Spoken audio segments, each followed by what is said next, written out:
Rayon balled his fists as if making a pledge to himself, and looked at the status window again. So, really? What is this message? He had no idea why he was suddenly seeing the message and the status window.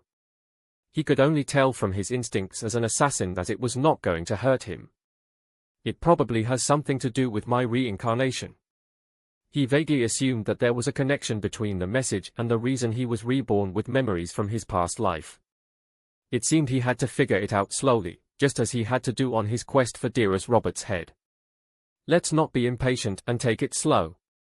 Rayon grinned widely after checking the message window. I finally did it. The second ring had formed upon consistent cultivation for the last 2.5 years, starting after the first one had been obtained. The first ring of fire was spinning around his heart horizontally, while the second ring of fire, which had just formed, was spinning vertically.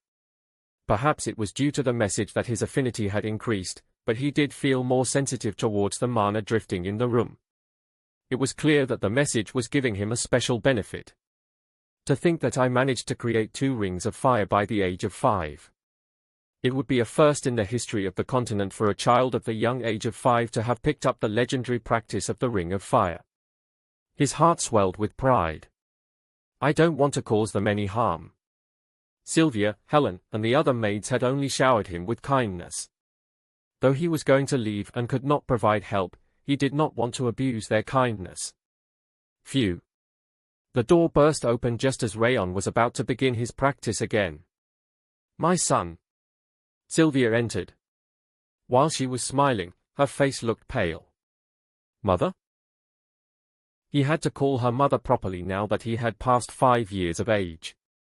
Though, he could not help the natural lisps in his pronunciation. Do you remember that I said there was somewhere you had to go with Mommy? She spoke as she placed the dark red attire that she had brought with her on the bed and pulled off his sleepwear. Come to think of it. She had said a few days prior that they were going to assemble the children from both lineal and collateral lines to check something. Don't worry. It will end quickly. Sylvia smiled brightly, as if comforting him. Okay.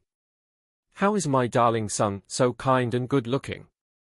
Sylvia paused in the middle of helping him change and rubbed her cheek against his face. Please. Rayon's hands shook, unable to do anything. It was Helen who stopped Sylvia, who had brought Rayon into a long embrace even after having finished helping him change. Milady, now is not the time. The judgment ceremony will begin soon.